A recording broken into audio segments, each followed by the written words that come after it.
Hey everyone, welcome back to the channel, and today we've got one for you that's quite a reasonable size. Now this one is from Forces of Valor. It is 1/48 scale diecast, and it is a Sikorsky UH-60L Black Hawk from the US Army operating in Baghdad during 2003. Now this aircraft would take part in missions during Operation Iraqi Freedom, and this is a pretty old model actually. I think this is around 20 years old, but does look pretty brand new sitting in here. So it does have some more stuff on the back, so some more awesome looking helicopters there from Forces of Valor. But as we say, no good in the box. So how about we get this Black Hawk out of the box and have a real good look at this. All right, let's get it open. All right, with this Black Hawk out of the box, it does come with this three-piece stand, of course. It also does come with a set of instructions. Let's see if we can get these fingers to work.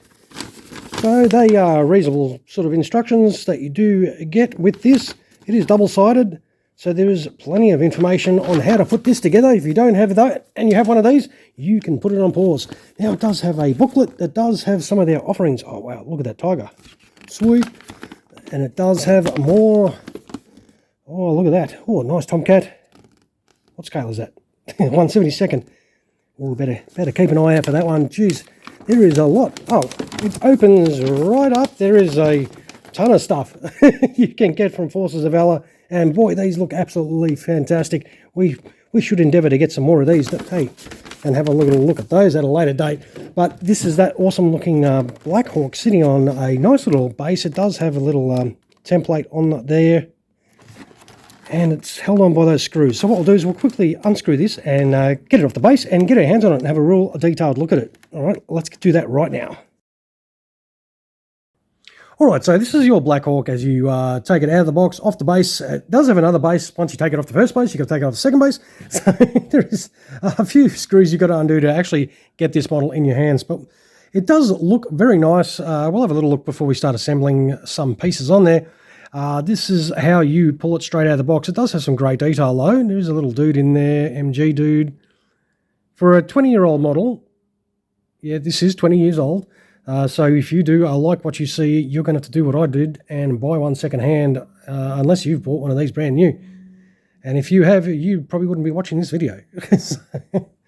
But I reckon overall it does look pretty nice for such an older model. It's got some really decent detail on there.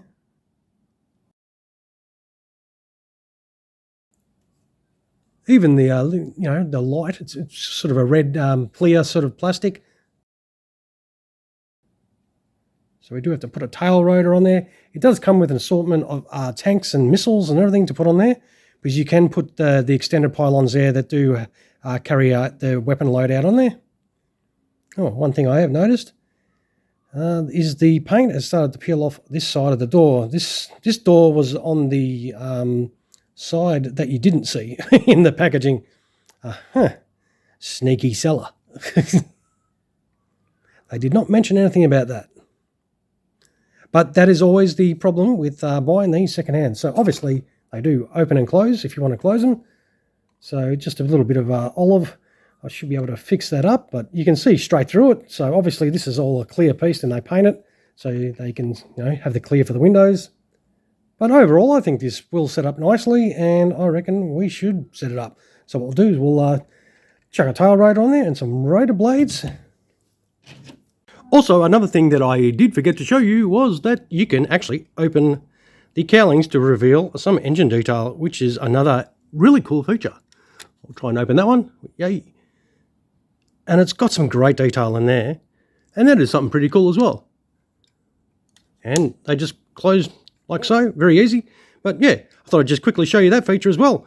Let's continue on with the video. And I'll try not to forget anything else. Alright, so with the rotor and the tail rotor all set up, it does come with these pylons you can put on as well if you want to swap it out for there. So, if you want to put these ordnance on, so you do get a set of 4 tanks. You also get all these missiles if you want to use them, but remember you can only use 4 hard points, so 2 hard points on each side. So you can either choose to fully kit them out with Hellfires, or mix of these, or 4 fuel tanks, or a set of Hellfires, set of fuel tanks, and that kind of deal. So it's all up to you, the way you want to set up your chopper. All right, we'll whack those pylons on and have a little look at it all completed. All right, boy, this was a little bit of a pain in the ass to set up with those pylons. Going by the glue from the previous owner, I think he struggled as well, or she.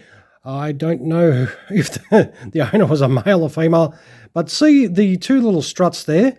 They have to line up to some holes, and they don't line up very well, and trying to push them into place, very easy to snap them off.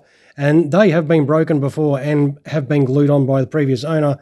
I did actually break one where he had glued and trying to get the things to fit in. And even the weapon stores to go into the pylons, they don't like to go in. They don't like to sit in there. Well, those Hellfires don't. The fuel tanks sort of seat all right. They don't seat too bad, but the actual Hellfire missiles don't like to sit in there at all. They tend to go to drop out all the time, which is a real pain in the ass. That is a little bit disappointing. So overall, what could have been a pretty decent model does have a number of faults and fitment issues. But as I said, this is a older model. It's nearly 2 decades old, and my one also is second-hand. So I don't know if some of these issues are to do with the previous owner, who may have done something to the model, making the pieces a little bit harder to fit. But for me, pulling this out of the box and trying to assemble it, it has its sort of hits and misses. And even with that paint issue, as you can see there, coming off the plastic, it sticks to the metal fine, but off that plastic door, that's starting to flake off there. But look, it's not too bad. It is a rarer one. It's one that's not going to be found easily. We'll put it on the deck, and as you can see, the missile just drops straight off. That is the sort of the missiles. If you want to have a bit of a closer look, it does have some okay detail on there. They sort of do look a little bit toyish, I suppose, because they are shiny. But look, it does. The rotors spin nicely though. It does have some really nice detail on there, but it does have, as I said, a couple of little issues here and there. But you can live with them, of course. And as I said, this is an older model. It is not readily available. So if you do want one, you do obviously have to buy this second hand. But of course, all these issues you can easily overcome. A bit of glue, a little bit of paint, and all that kind of stuff. But I'm just pulling this straight out of the packet and showing what I got in my hands straight out of the box. So, but anyway, what I'll do is I'll do the usual. I'll take some photos of this and chuck them on at the end of the video, and you can check out this 1/48 scale die-cast Black Hawk in a little bit more detail. Another little look. Just I'm noticing now because I am looking at this for the first time as well through the camera. You can see the screws on that tail there, which is really sort of not very nice. It's not hidden very well. You can see the screws through there, but that's just, look, this is what the video is for you to check them out and see what you think and make your own decision whether you enjoy this or don't. All right, guys, so don't forget to, if you enjoyed the video at all, at least give us some of those down there, and feel free to comment what you think of this and the issues it has. And if you've got one, even if you bought one originally, let me know how yours went together straight brand new out of the box. That would be awesome to know, and I'm sure other viewers would like to know that as well. So feel free to drop that into the comment if you bought one of these brand new. All right, we'll finish up by saying thank you so much for spending your valuable time in checking out another one of our videos. And as I said, I hope you enjoyed this Forces of Valor Black Hawk in 1/48 scale. All right, everyone, thank you for watching. You all have an awesome rest of your day. Cheers, everyone.